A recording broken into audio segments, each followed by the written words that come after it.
Deadwyler.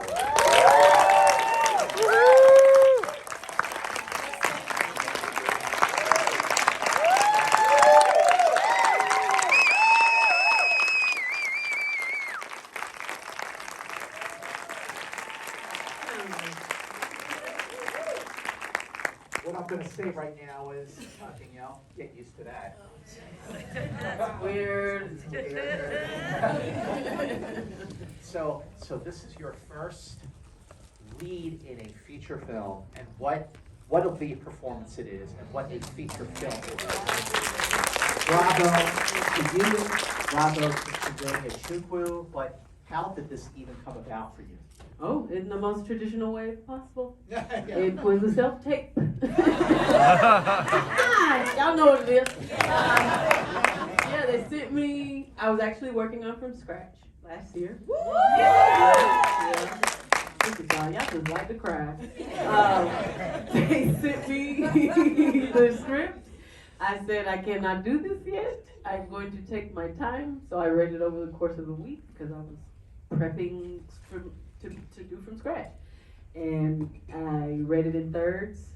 By the time I got to the end of the week, I said, okay.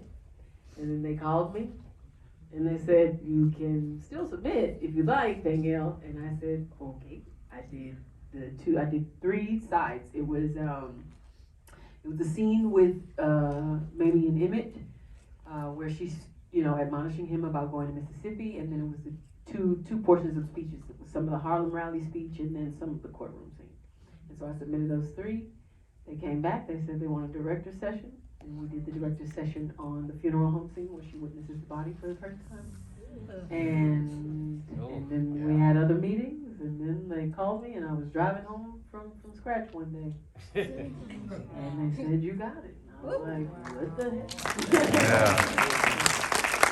So you did the funeral scene as part of the audition. Yes. Well, talk about jumping into the deep end, huh? Yes. So you read the script in thirds, right? Well, I had to, because I couldn't. You have to go slow with things, right? And then just trying to learn lines for the other thing. I wanted to really appreciate every quality, emotion that was, and movement that was had. And scripts come in, acts. So I just took the time to really appreciate every quality of the work. It's also, it's just laden with particular history that you have to receive very, very intentionally, and I tried to do that. Yeah.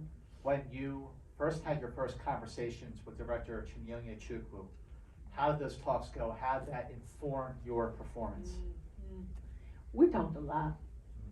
We talked a whole lot. We talked about everything. We talked about music. We talked about her influence. We talked about what we were driving to do, which was get to the core of her humanity, the complexity of her humanity, the things that you don't always see when you look at somebody who's been pedestalized in a certain kind of way. It was really important to show that, to show the public versus private nature of who she was. And we were intent on discovering at every scene where and why is Mamie and what Mamie is fighting for. That shifts throughout the film.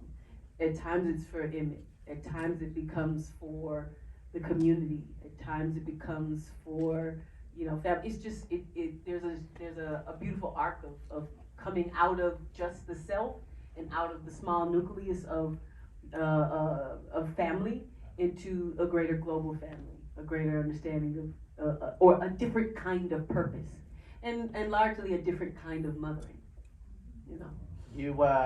You just answered 5 of my questions. Oh, I can rephrase. It's been a long day, but I can do it. So Danielle, I want to ask about the public versus the private. I mean, in terms of the public, there's something to go on, but the private maybe not so much. So when it came to the private, what were your points of connection for that, for her, for the private moments? Yeah, everything was about the memoir, Death of Innocence, that she co-wrote with Christopher Benson. I use that purely as a Bible. There's so much information in there. I mean, and this was for the director's session. Chinonye sent me an excerpt of that text where she describes what it was like to go into the room and to see his body for the first time, and how she went about doing that, and how she went about it in a kind of not scientific, but a distance manner, so that she could actually get through witnessing every quality of him from his feet to his head. And so she digs into all those kinds of things, and it's important that we see this, because we don't often see the private nature of families that have to represent victims and their legacy. And we always think I already know that story, That's why people are hesitant about this kind of engagement. But I'm so happy and proud of you to be here on Friday night, because we don't know it. That's the part that we don't know. We don't know how she began to process what to even do, and and who was supporting that, who was behind that, who Dr. T.R.M. Howard was, that she had a relationship with Medgar Evers and Myrlie Evers, that she had this connection to this particular kind of Black resistance, that her mother was so deeply, deeply influential in the people who were moving from Mississippi, migrating from Mississippi to Chicago, that they were prosperous in a certain kind of way and influential in their community, and not just the church. And so you have to, that's what we were getting to, that's what we wanted to show. And Chinonye always talked about, Mamie smoked. Mamie had a beer or two here and there. She had a fiance she loved. It was difficult. Like, these are the parts of humanity that you don't necessarily always get to see, and that are important when you're processing who and how a person becomes themselves.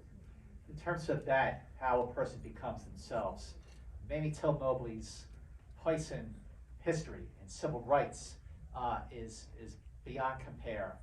So as you're getting in, you're developing, you're prepping and you're rehearsing and all that stuff, when did the scope of the responsibility, when did you wrap your head around that, and how did that fuel your performance? The scope was when I got the email. Talking about audition.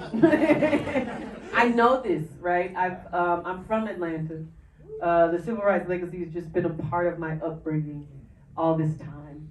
I was a student volunteer with the Southern Christian Leadership Conference, where Dr. King and Reverend Dr. Joseph Lowery were leaders, and I went to Cascade United Methodist Church, and so these institutions were deeply, deeply impacted by Mamie Till-Mobley.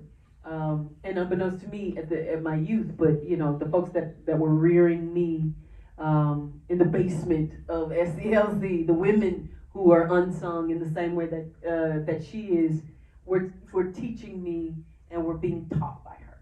So it's just a part of my own personal legacy, my own personal education. And I take that into considering how I'm supposed to do this great task, this great mother load.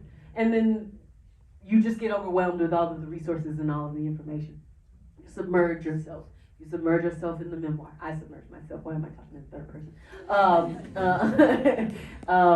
They gave me a wealth of video and photographic archival information of Chicago, of Mississippi. I have a historian friend who gave me a significant amount of theses that explicate what the lead up from Reconstruction was to 1955.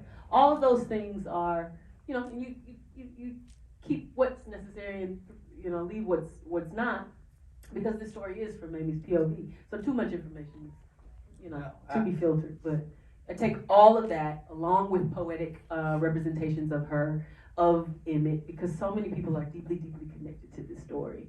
And works of art have been made about this story.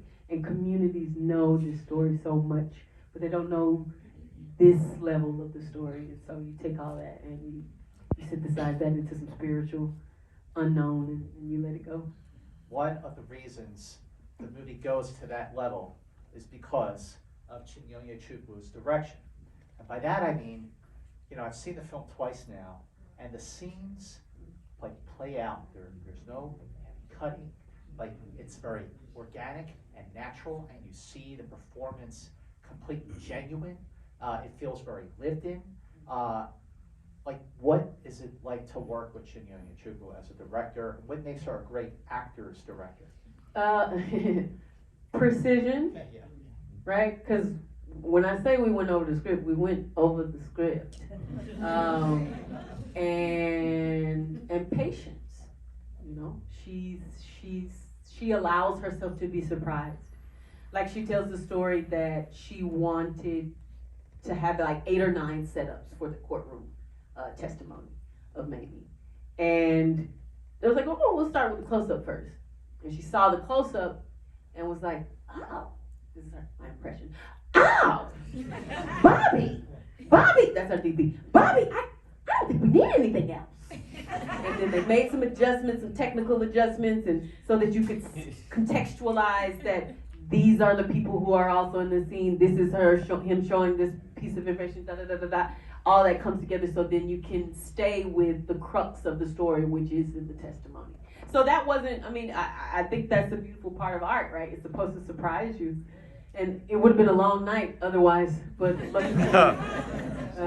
do your work and then you go home early. Doesn't that give you, isn't that refreshing? Isn't that like what an actor wants, is to be able to play out scenes without having to like cut a million times? Yes. Yeah, for Yes. sure. I mean, I'm a theater baby. And so theater, you are unencumbered, right? You get to live continuously. And so with that kind of experience, I mean, it's a 7-page scene. At the end of the day, you can't cut quite yet, or you got to do umpteen takes of something, or this and this and that. But to be able to keep going, to live in it, to find yourself, to find the self of the character, that's just the beauty. Yeah, when I was trying to figure out like what scenes I wanted to really ask you about tonight, I mean, there were so many to choose from. I mean, really. But first, I want to start, near the end of the film, sort of going backwards. Is the courtroom scene, which is just magnificent.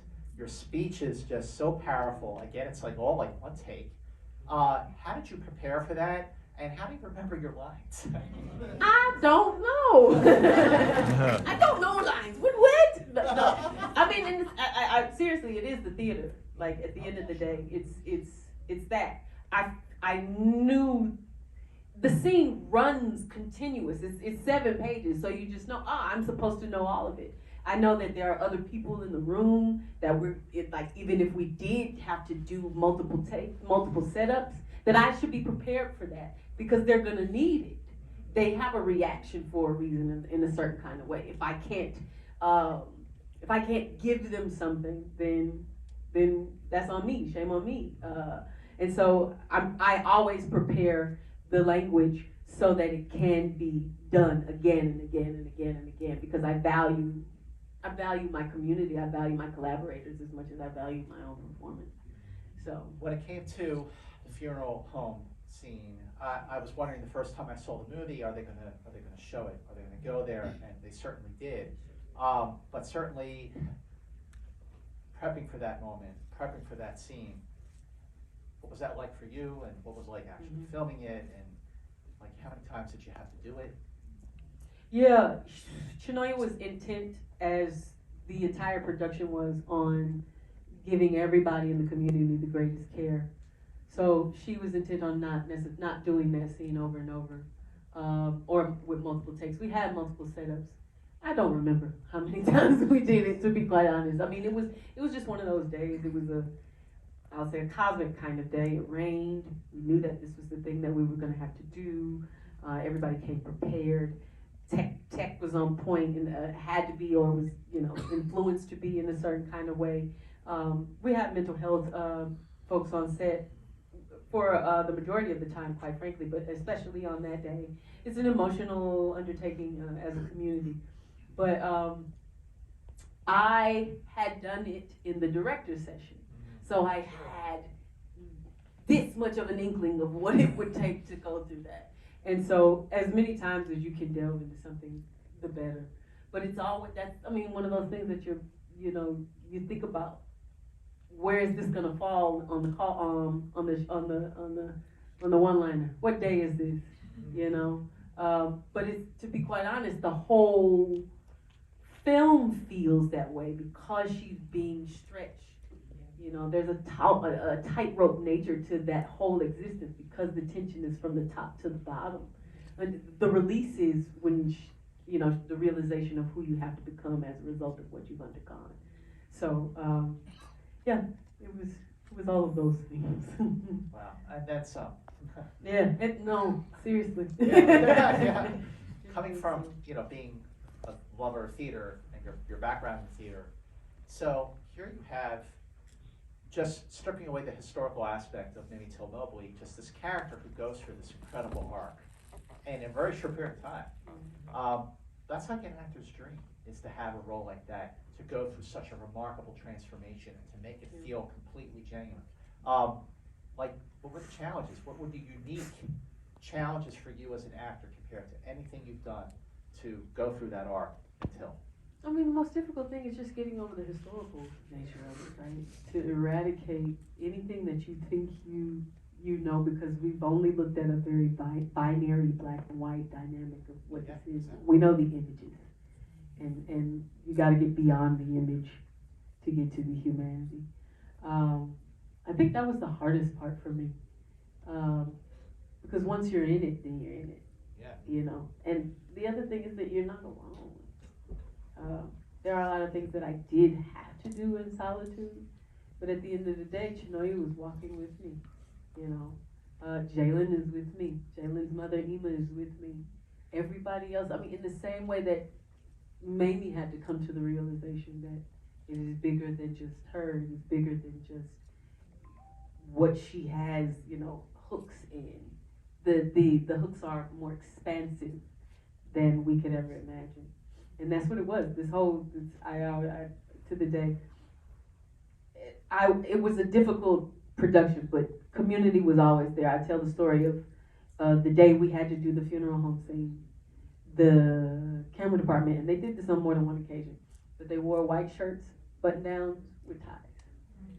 And, you know, I didn't know, but I came in that day and the weight is on me, and I noticed it, and I knew it, and I just held on to it, and that's the gesture. Because Bobby's mother did civil rights work, and you feel connected. You feel that you're cared for. You feel that you're loved. It's not just, you know, folks standing in the back so you can go do the scene. No. We are all in this together. We are having this experience together. Everybody cried on set together. The moments are taken. Jalyn had to hug his mother at times for scenes.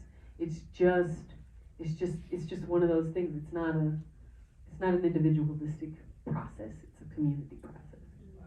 Yeah. Talk about getting in to that character. How do you know, you're done filming, how do you get out of it?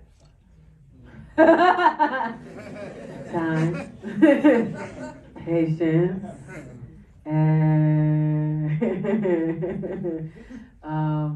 just recuperative practice, intentional recuperative practice, rest, acupuncture, chiropractor, personal therapy.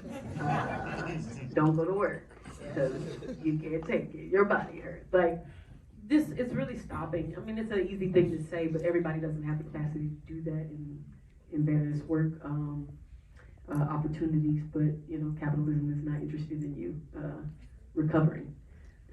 So I rested, as the NAP ministry likes to say. I rested. Wow. And even after that, I had to rest some more. So I got good team. They make sure they actually listen. Oh, you're not good? Okay, we'll wait, Danielle. So when did you film this movie? This was around this time last year. It was September and October, if I recall. Okay, so the COVID situation was definitely It was in the building. it's still in the building, right? It's still in the building. So to film a movie under any circumstances, as you all know, it's really, really hard. To film a movie like this during like COVID times is the mother load. So how did you sort of like gain strength through all that? Like you know what I mean? Like how did you get through that and just, you know, put all that out and just focus on the everyone in the room? I set certain things up, you know. I have a 13-year-old, well, a burgeoning 13-year-old. 3 weeks, it's on. I set him up. I set myself up because I knew that this was coming. I prepped for it and having conversations with my therapist with, you know, what this load is gonna be. I mean, like I said, the community, every day when I got picked up, my driver, Juan, would play Mahalia Jackson. Every day. Unceasing. Like, you know, if we got to Friday, we'd play some soul. You know, some jazz, some R&B. He loved. But anyway, we played Mahalia, and it was like moving into a portal. You know, Mahalia Jackson paid for some of the funerary expenses after the fact for the Till family. And so you're just making all these connected dots. I hadn't worked at home in 2.5 years at that time. Sure. But then to come home and so many folks, so many artists, so many friends, you know, fam folks were a part of the production, in wardrobe, in my dialect coach, in background, literally at the Harlem Rally speech that I did not know that they were part of. It was a true covering, truly. What was it like for you the first time you saw the movie? Oh, how was it, Trina? She cried. Tissues work, a full tissue paper. But I don't know. I don't watch playback, so I was recalling the experience amidst watching it for the first time. Stuff that I didn't know. I didn't know what it would look like. So I'm looking at it. I know when I did ADR the first time, I said, "Oh wow, this looks like a Life magazine come to life," you know. So I'm looking at it with that eye. I think the second time, and I didn't even see it all the way through the second time, is when I was able to really sit into it, to look at all of the beautiful technical and creative choices that Chinonye made to tell the story fully. But the first time is just recalling the experience and the beauty of the work together. We got time for a couple questions, and there's one right there. Amazing. Thank you so much. Wow, please. I've been curious how the testimony, that brilliant scene of yours, how that lined up with her actual testimony in the courtroom that day. Your character versus the real. Yeah. I'm not totally sure, but I know Keith Beauchamp, who was a mentee of Mamie. He's one of the co-writers and producers of the film. They pulled from real testimony. You know, a lot of that testimony throughout the courtroom scenes were real. And so I didn't really have a conversation about every quality of that particular dynamic, but yeah, it's a good portion. Okay, thank you. Right there in that. I was really impressed with the set decoration and the costumes, and you really nailed the time period. And that's like such an iconic time, 1955. Yeah. Every piece of clothing was just magnificent. Can you talk a little bit about the team that put all that together? I can. Marcy Rogers was the costume designer, and Kurt Beach was the production designer. They just drove with color. I think Chinonye said that was her intention, to show the vibrancy of Black life at the time. Really just shows the contrast to what we understand from the historical images, and to show that Black prosperity was like this in Chicago. Black prosperity was like this in Mound Bayou. You know, and it was just beautiful to walk into a room to really see it as it was. It's like boats and balls and things of that nature on the wallpaper. And it was just, it was full. And then everything about the wardrobe is pristine down to the utter and complete detail. I remember one of the dresses was flown out, like, you know, they could have sent it FedEx, but the woman, woo, she got on the plane, she held the dress in her lap. She said, "I did not want this to get messed up." and she looked at me, I was like, "Girl, you got on the plane?" She's like, "All right, I gotta go. I'm getting on the plane to go back now." I said, "Thank you." So it was that kind of determination and that kind of responsibility at every level of the making of the film. We got time for one more question, and it's your wait. You know, since you're in the front row, Ooh. you get the mic. Well, can I see yourself too? No, you can't do it. That's the property of MGM.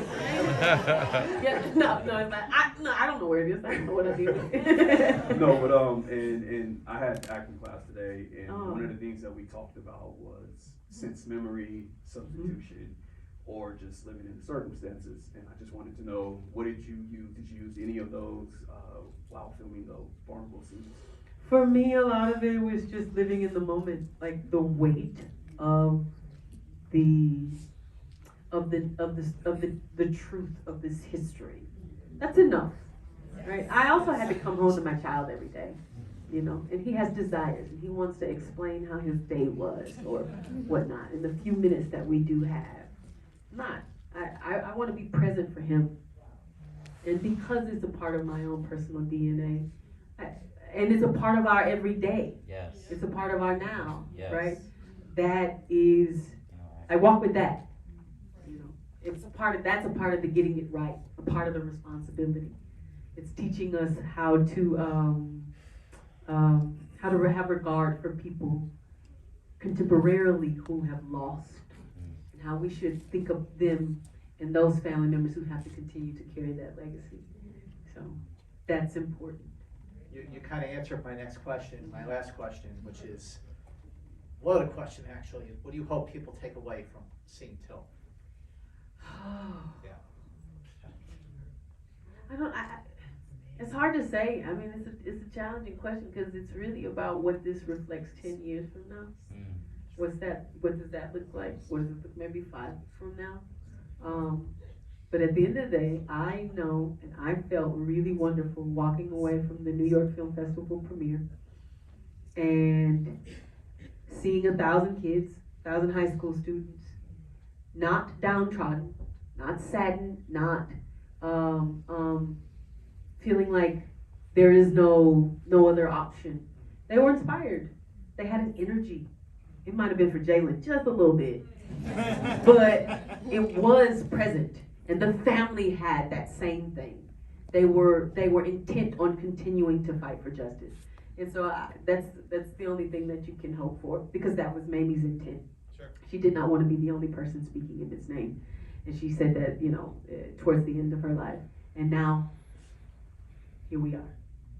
Here we are indeed. So two announcements. If you could stay seated while we exit, that would be really groovy. Second announcement is, now that you've seen this movie, spread the word. And how do you spread the word? Of course, you go on social media. So go on Facebook, go on Instagram. Do not go on Twitter. Please. I implore you, please talk to people, because the folks are shifted by word of mouth. Yeah. This is one of those where you have to say, hey, no, I felt this when I walked away from this film. I learned this when I walked away from this film. So please share with them what you experienced so that they can feel empowered to have their own. Amen. And ladies and gentlemen, Jayme Lawson.